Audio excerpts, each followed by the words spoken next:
Путин принял решение. Громкое заявление о завершении войны. Опубликовано обращение Зеленского. Отказ от земель. Сколько украинцев готовы уступить России территорию и кто против? США готовы передать Украине оружие, которое достанет до любой точки РФ. Посол Америки в НАТО заявляет об ударе по любому месту и по выбору американцев. О чем речь? Литва лишает белорусскую оппозиционерку Светлану Тихановскую наивысшего президентского уровня охраны. Что произошло и какова реакция? Разрушительный удар по украинской газодобыче и украинская атака по ФСБ. На месте удара кратеры. Немцы могут спать спокойно. В партии «Альтернатива для Германии» заявляют, что немецких солдат никто не отправит умирать за Украину. При этом в окоп отправляют канцлера Мерца. Ряд громких заявлений. Почти каждый 10-й таджикистанец теперь живет в России. Довольна ли Москва таким наплывом иностранцев? Об этом и не только. Досмотрите. Всем привет, это «Время Прядко». Коротко, четко и по делу о том, о чем говорят в мире. Как всегда, жду ваших комментариев и ответов на мои вопросы. Пожалуйста, поддержите лайком и поделитесь видео на своих страницах в соцсетях. Время начать.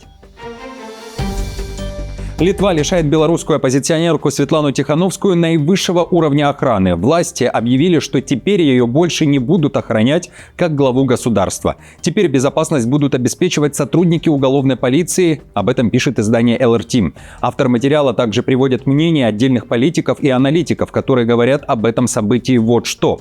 Политолог Витис Юрконис из Freedom House считает, что решение непрозрачно и продвигается под видом экономии, но на самом деле отражает влияние скрытых политических факторов. Он предупреждает, что снижение охраны может стать опасным сигналом для белорусской оппозиции. Евродепутат и социал-демократ Витянис Андрюкайтис связывает решение с изменением роли Тихановской, которая, по его мнению, уже не играет прежней политической функции, особенно после освобождения ее мужа Сергея Тихановского. По словам Витяниса, Тихановская уже не сможет существенно влиять на общественное мнение внутри Беларуси, и ее фигура больше не воспринимается как угроза. Консерватор Жигимантас Павильонис называет решение преждевременным и опасным, поскольку угрозы со стороны Минска не исчезли. У Тихановской же на решение Литвы отреагировали так.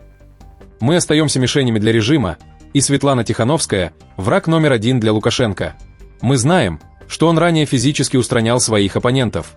Мы знаем, что его службы продолжают совершать нападения за границей.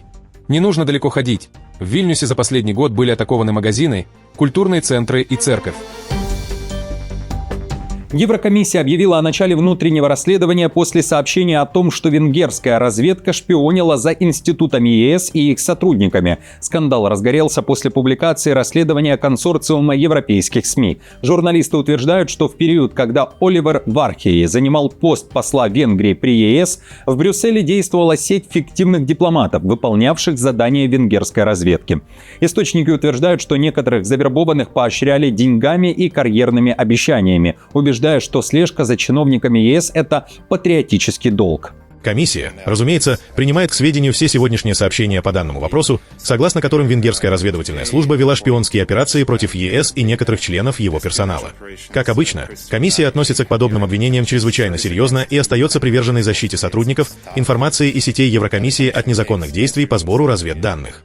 Расследование совпало с очередным обострением отношений между Брюсселем и Будапештом, где Евросоюз обвиняет правительство Орбана в подрыве принципов верховенства права. Кроме того, ранее Украина обвинила Венгрию в шпионаже. СБУ задержала 2 граждан, которые, по ее данным, работали на венгерскую военную разведку. В Будапеште считают, что Зеленский потерял связь с реальностью. Резонансное заявление сделал глава МИД страны Петер Сиярто. Так он отреагировал на слова Зеленского о том, что Венгрия блокирует вступление Украины в ЕС ради предвыборных очков Виктора Орбана. Я считаю, что президент Украины полностью потерял чувство реальности и связь с действительностью. Это, вероятно, объясняет, почему он говорит такие вещи, от которых в нормальной ситуации хочется взорваться. Он заявляет, что Украина станет членом ЕС. И точка. Уважаемый господин президент, это последнее, что вы решаете. Напомню, в ЕС сейчас обсуждают изменения правил голосования за принятие новых членов. Европейские лидеры хотят сделать так, чтобы решение можно было принимать большинством, а не единогласно, и таким образом обойти вето Будапешта. Канцлера Германии Фридриха Мерца отправляют на фронт. Оказаться в окопе на украинской линии фронта ему предложила Алиса Вайдель, сопредседательница партии «Альтернатива для Германии». Она заявила о поддержке возвращения обязательной воинской службы для немцев как крайне необходимой для нацобороны. При этом она резко отвергла возможность отправки немецких солдат в чужие зоны конфликтов, подчеркнув «никогда», особенно в Украину, добавив, что немцы не будут умирать за эту страну.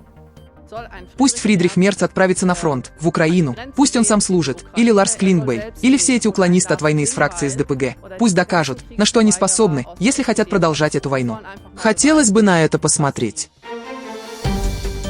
Россия нанесла самый мощный удар по украинской газовой инфраструктуре с начала войны, именно в тот момент, когда страна готовится к холодам. Под обстрел попали объекты «Нафтогаза» в Харьковской и Полтавской областях. 35 ракет и 60 дронов разрушили ключевые объекты газодобычи. Об этом всем пишет издание «Вашингтон-Пост». В Украине эти удары назвали российскими актами злобы, которые направлены на срыв отопительного сезона и лишение украинцев тепла.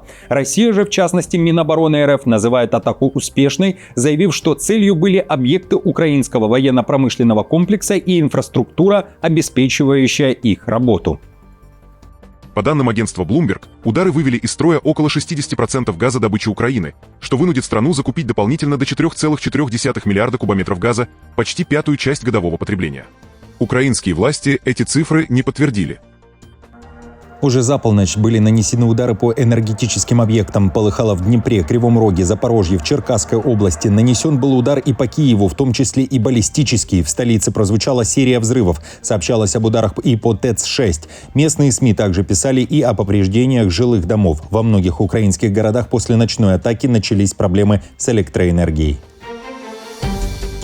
Путин принял решение. На саммите в Таджикистане он решил рассказать президенту Азербайджана Ильхаму Алиеву, что стало причиной авиакатастрофы азербайджанского пассажирского самолета в декабре прошлого года. Алиев ранее требовал извинений и открыто говорил, что Россия и ее правительство пытались замять дело, а также не хотели брать на себя ответственность за работу ПВО, в результате которой и был прошит насквозь фюзеляж самолета, который впоследствии рухнул под Актау. Путин извинился, принес слова соболезнования и заявил, что РФ помогает следствию, а причин трагедии несколько. Это украинские БПЛА, по которым отрабатывала ПВО, и провал той самой противовоздушной обороны. Вторая причина заключается в технических сбоях самой системы ПВО России. И две ракеты, которые были выпущены, они не поразили напрямую самолет. Если бы это произошло, он рухнул бы на месте. А взорвались, может быть, это была самая ликвидация, в нескольких метрах, где-то примерно в 10 метрах. Алиев принял извинения и говорит, что рад действиям Путина. Также хотел бы поблагодарить вас за то, что вы лично держите эту ситуацию под контролем. И как мы с вами неоднократно обменялись мнениями, а также члены нашей команды постоянно в контакте, вы лично контролируете ход следствия, и у нас не было сомнений, что оно объективно во всем разберется. В то же время Путин, находясь в Таджикистане, высказался и про завершение войны. Но речь не о войне в Украине, а о войне на Ближнем Востоке. Подчеркну, Россия всегда исходила и исходит из того, что решить проблемы ближневосточного региона можно лишь политико-дипломатическими средствами. И мы, естественно, готовы поддержать любые мирные усилия, направленные на то, чтобы остановить кровопролитие и привести спокойствие в этот регион. Уже вечером 9 октября было сделано и заявление о том, что война завершена. С официальным обращением выступил глава Хамас в секторе Газа, который подтвердил, что стороны достигли соглашения о прекращении огня, выводе войск и освобождении и обмене пленными. В рамках соглашения будут освобождены 250 палестинских заключенных, приговоренных к пожизненному заключению, а также 1700 человек, арестованных после 7 октября, включая всех женщин и детей. Мы получили гарантии от братских посредников и от американской администрации, которые подтвердили, что война полностью закончена. Зеленский при этом опубликовал обращение, он также ждет завершения войны и говорит, что Украина сделает все, чтобы принудить Россию к миру. Для этого будет использовать дальнобойное оружие. На Банковой также провели параллели и заявили, что даже Хамас, которая признана многими странами террористической организацией, пошла на сделку ради мира. Это абсолютно справедливо, что Украина наносит ответные, точечные удары, и, в отличие от России, мы знаем, чего хотим достичь. Безусловно, мира. Мы не ведем войну ради войны, как это делает Россия. Даже Хамас проявляет готовность к переговорам, но не Путин. Пока. Мы вместе с партнерами создаем условия для принуждения России к миру. И это произойдет. Друзья, итак, встреча Алиева и Путина состоялась. Она была публичной и первой такой содержательной спустя 10 месяцев после авиакатастрофы. Зрители из Азербайджана и России. Как оцените эту встречу, диалог, признание и решение? И, конечно же, что думаете об объявлении завершения войны в Газе? Поделитесь своей точкой зрения в комментариях. Говорю вам всем спасибо, отвечая на все ваши добрые слова в комментариях. Спасибо за лайки и подписку на канал. А я продолжаю.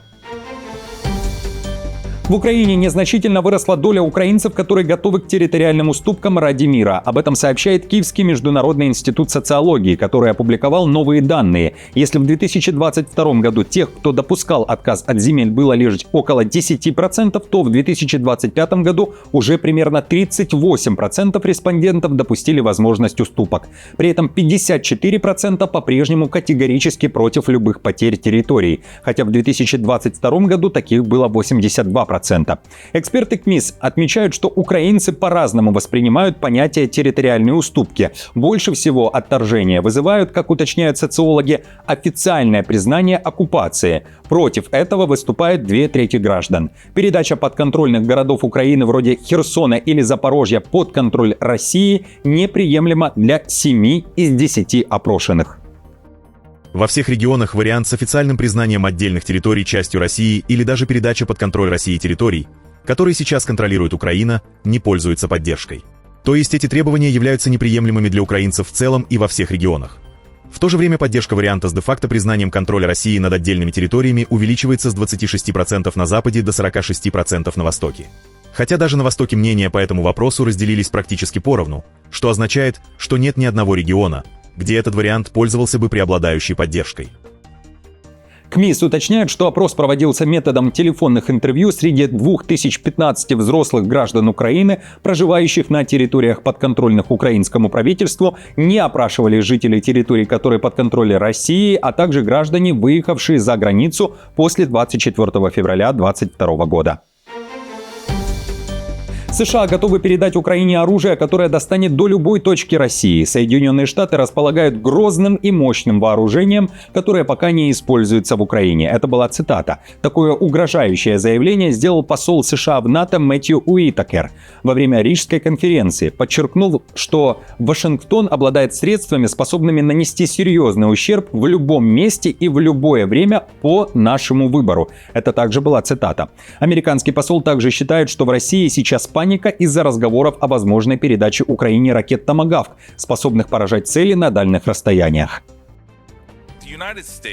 Соединенные Штаты обладают возможностями, которые в настоящее время не используются на поле боя в Украине, которые являются грозными, мощными и могут буквально нанести серьезный вред в любом месте и в любое время, которое мы выберем.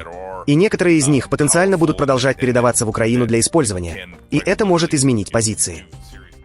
В то же время немецкая пресса задается вопросом, где же украинские ракеты «Фламинго», о которых громко 2 месяца назад заявил Зеленский. Издание «Вельт» пишет, далее цитата, «Украинская армия могла усомниться в боевой готовности нового оружия и распорядиться о его доработке. Также возможно, что производственные мощности были повреждены в результате российских атак. Информация о задержках в производстве не просочилась в общественность, но такие возможности нельзя исключать». В то же время Вельт уточняет, что по оценке экспертов «Фламинго» может стать оружием возмездия, особенно если будет использовано вместе с американскими томагавками, и пишет о том, что существуют отдельные сообщения о боевом применении «Фламинго», вероятно, испытания в боевых условиях. Речь об ударе по объектам ФСБ, которое Россия не подтверждала, а синт-аналитики при этом в начале сентября публиковали как кадры пуска «Фламинго», так и последствия ударов. Так, 3 крылатые ракеты были использованы при атаке на базу российского внутреннего разведывательного агентства ФСБ на севере оккупированного Крыма. Согласно анализу эксперта по ракетам Фабиана Хоффмана из университета Осло, цель поразили только 2 ракеты, при этом один снаряд упал примерно в 100 метрах от цели. На первый взгляд, это не лучший результат. Однако, учитывая, что удары оставили кратеры диаметром до 15 метров, становится ясно, недостаточная точность компенсируется огромной разрушительной силой. Почти каждый 10-й таджикистанец теперь живет в России. Более миллиона граждан Таджикистана выбрали для себя новым местом жительства и работы РФ. Об этом заявил Путин также во время визита в Душанбе. Если перевести цифры в доли, это почти 10% населения всей страны, то есть Таджикистана. Выходцы из республики заняты на строительстве домов и дорог, работают в ЖКХ, на транспорте и логистике. Путин уверяет, что трудовые мигранты вносят весомый вклад в рост российской экономики. 9 октября Россия и Таджикистан подписали ряд соглашений, в том числе о сотрудничестве в сфере трудовой миграции. Среди подписанных документов есть касающиеся медицинского освидетельствования граждан республики для работы в РФ, об организованном наборе граждан Таджикистана для временной трудовой деятельности на территории РФ, о правовом статусе представительств компетентных органов по вопросам внутренних дел и миграции. В то же время издание Moscow Times пишет, что несмотря на официальную позитивную позицию Путина в отношении мигрантов, их растущее число вызывает беспокойство среди россиян и депутатов Госдумы. Известно, что тот же спикер Госдумы РФ Володин выступил за запрет мигрантам привозить семьи в Россию. 20 сентября этого года он сказал фразу, которая вызвала резонанс: «Отработали и уехали, причем здесь семьи и дети». Это была цитата. Напомню, что в начале сентября в Госдуму внесли законопроект о запрете на въезд в Россию семей мигрантов. Друзья, на этом все. Спасибо вам большое за поддержку. Спасибо, что многие каждый день со мной. Делитесь моим видео на своих страницах в соцсетях, оставляйте лайки и комментарии. Для меня это очень важно и ценно. Напомню, что новости собраны в плейлист. Переходите и смотрите. До встречи уже завтра.